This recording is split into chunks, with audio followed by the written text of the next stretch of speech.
Hi everyone, welcome to this episode of The Well. I hope you're all doing great out there wherever you are. I don't know the number of this episode, but I'm actually going to be doing a What Am I episode this week, which is, we did one episode 14. So I talked about what am I reading, what am I listening to, what am I vibing on, all those sorts of good things. You can hear my cat Aslan back there. He's going to probably be pretty noisy. He is quite a noisy cat. Hi, mister. All right. So what am I? I'm going to start with what am I vibing on? So right now I'm kind of in this flow of taking a look at my carbon footprint. We are vegan, which is great. And I feel like that really lessens our carbon footprint. It's one of the main reasons why we decided to become plant-based in the first place. We did it for 3 reasons, which I always talk about. Health, we feel so much healthier in our bodies when we eat plant-based. The next reason is animal welfare. We don't like to hurt the things that we love, and we love animals. We are a big animal loving family. So that was just the natural choice for us, being so committed to animal welfare, that we decided, all right, we're going to stop eating animals. And then the third reason, and these aren't in any particular order, but the third reason was for the environment. It really lessens your carbon footprint when you eat less meat. So being vegan, we always felt, we're playing our part. We are really committed to helping Mother Nature as much as we can. But as a family, there is still so much more we could be doing. So we could be getting rid of plastic bottles, plastic bags, not having so many containers of things, buying groceries from the outside aisles, which is where the fruit and veg are, having bare foods or nude foods people talk about a lot. But we still buy lots of things in packages. We always buy oatmeal and packets of chips and packets of popcorn and all these sorts of things. And I was kind of looking around at the amount of trash that we have as a family. And we bought an extra bin because we have so much trash and we have so many kids and they love their snack things. And I just was like, there's more we can do here. I know that we aren't doing everything we can be doing, and it's just these small little changes that we can make, which really do make a big impact. So going vegan wasn't that challenging for us because it just felt so aligned with our values, and also we love eating vegan food. We actually prefer eating vegan food. We prefer the taste of vegan food. So that wasn't such a big shift for us.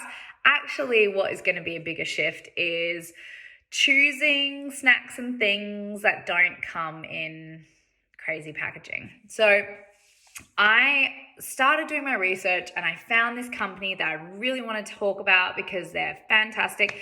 So I've written down the handle here. It's at go40_AU.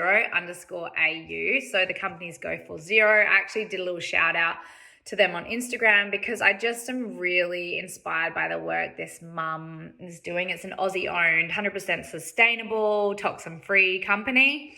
And they offer so many amazing products for the family that wants to start their green journey. So there are shampoo bars, and I've never even thought of doing a shampoo bar for your head. And it comes in like cardboard packaging that can be recycled. And then it's just a bar that you use for shampoo and conditioner. You use a bar to wipe down surfaces, and use the same bar to on your dishes, and the same bar on your clothes. And there are just so many cool and unique things that Go40 are doing. So that has been something that we've been talking about a lot as a family, and just sharing with each other what the shifts could be in order to become more eco-conscious. So that's been a really fun thing that we've been leaning into. That's something I've been vibing on. I've got my worm farm arriving, which was actually meant to be for Bodhi's birthday. It's arriving a little bit late, but it's also from Go40. And so you have the worms in there, you have your compost, they turn it into really beautiful, rich soil that then you can use to plant an organic garden. So that's our next big project, and that's feeling really exciting. And just, again, moving into that place of being committed to showing up for Mother Nature. So that is something I'm vibing on right now. Already I feel really proud of Lovewell because we have made so many big shifts and changes to become more eco-conscious as a company. So already plant-based, but then our packaging has been upgraded. Everything that we've been working towards is just becoming as eco-conscious as a company as possible. So that's feeling really good. And it was one of the reasons why I was looking at us as a company and I thought we were making so many great green choices. I want to be doing the exact same thing in my own personal life, in my family. So aside from being vegan, what other boxes can we tick? So that's something we have all been excited about doing. Okay, another thing I wanted to talk about is I've been working with this incredible organizer. I worked with her about a month ago, and I had about 3 sessions with her. Her name is Christina. I want to make sure I'm saying her name right. Christina Giaquinto, and that is actually her organizing handle. She calls herself the spiritual organizer. I completely agree with that title because her approach is very different. She comes at it from a place of taking a look at our stuff and our attachments to things, to belongings, the power we give physical objects, which don't need to have that power, and breaking up with that power and also recognizing them for what they are. Objects, they are objects, and our thoughts and our feelings and our attachments, the memories triggered by objects are just things, and they're just feelings.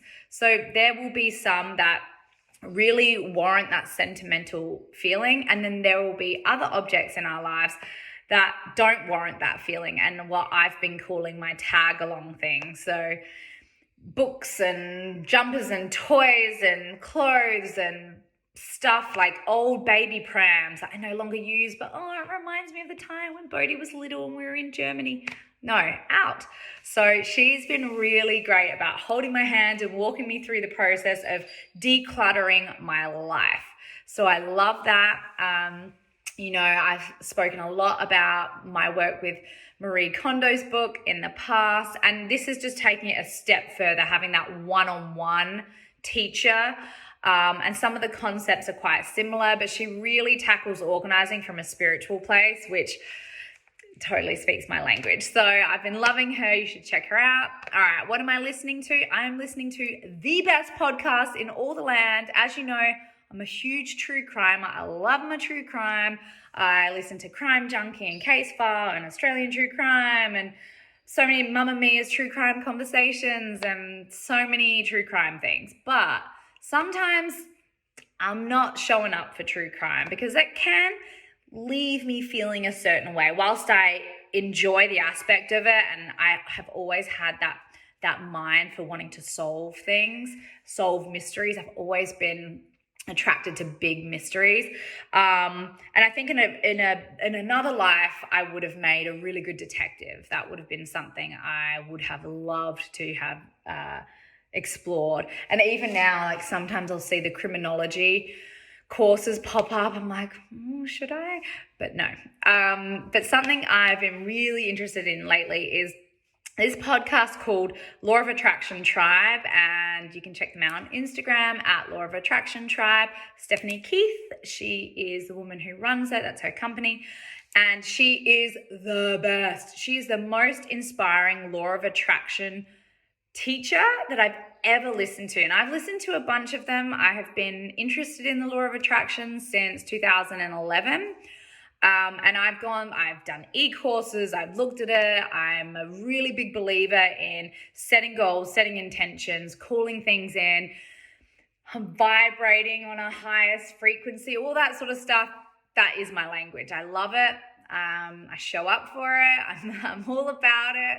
I do my vision boards, and I really gravitate towards that sort of thing. So her podcast, it feels more tangible. It feels like she lays out very specific steps in achieving your goals, setting your goals and figuring out all the ways in which those things will come to you. And specifically, she talks about letting the universe figure out the how. As long as you have your intention, as long as you know the direction you want to head in, just sort of letting go, and you take the little active steps towards achieving that thing, but then also letting go. And I love the concept of allowing the universe to figure out the how, but being really clear in your intentions. So just her words are wonderful. She shares very frequently about her own experiences with the law of attraction and roadblocks. She talks about all the times we can get in our own way and how do we step out of that place. And I actually was interviewed by her for one of the episodes, and you can hear that if you download her app. You can hear my episode with her. I talk about all the ways in which I feel like the law of attraction has shown up in my own life. So I'm a big believer in all that sort of stuff, and her voice just makes me feel happy. I feel inspired and excited and motivated, and I believe that anything is possible. And when I listen to her work and her words and her brilliant mind, I just feel really excited and aligned. So Law of Attraction Tribe. I think my cat's going to knock my phone down in about 2 seconds. Can you not do that, please? Okay. All right. Reading. I'm reading a book. It's about to knock. No. Okay.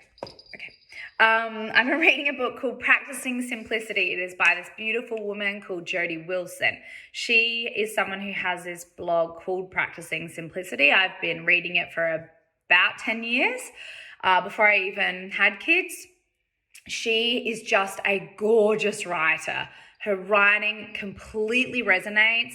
She packed up her life with her kids. They got in a caravan. They traveled around Australia, and she really reflects on what those life lessons were for her. And I just think everyone can relate to it. It's about connecting back to nature, the simple moments, stripping yourself of all the craziness and the anxiety and the stress, and just like going back to basics and just being with family and showing up for the present moment day to day. Love, love, love the book.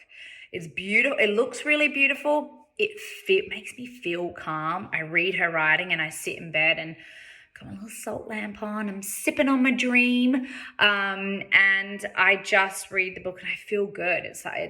I've sort of folded it into my nightly ritual, which is wonderful, because I was talking a lot about that recently with Mark, how it's my time at nighttime because the kids go to bed and then I get to have that time. And what does that look like? It's a bath and it's my salt lamp on and I make my dream and I sip on it and I put my little lamp on, I read my book, and then I have the most amazing sleep. So I've been sleeping really well.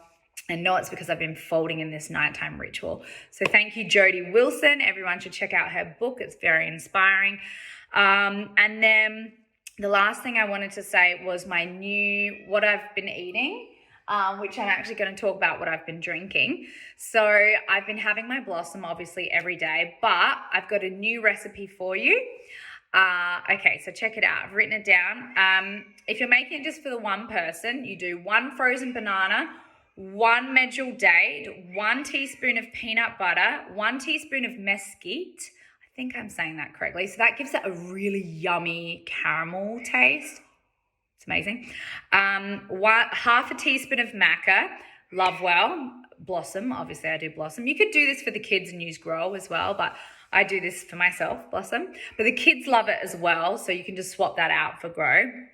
A pinch of salt, almond milk, and if you don't have a frozen banana on hand, you just chuck ice in there. So it's basically the salted caramel version of a Lovewell drink, and it's mind-blowingly good. It is amazing. I can't believe it took me so long to figure out how to make a salted caramel version of Lovewell, because they're all my favorite tastes. So it's amazing. But that's it, guys. That is it. I think I went through what I'm vibing on, what I'm listening to, what I'm reading, what I'm eating, and exercise has just been walking around the property and going to F45 twice a week. And that is me showing up for myself and for my body and listening to all the things that I need. All right, guys, that's it from me. My cat needs to go to the loo. It's meowing a lot, so I'm gonna see you next time. Mwah! Lots of love.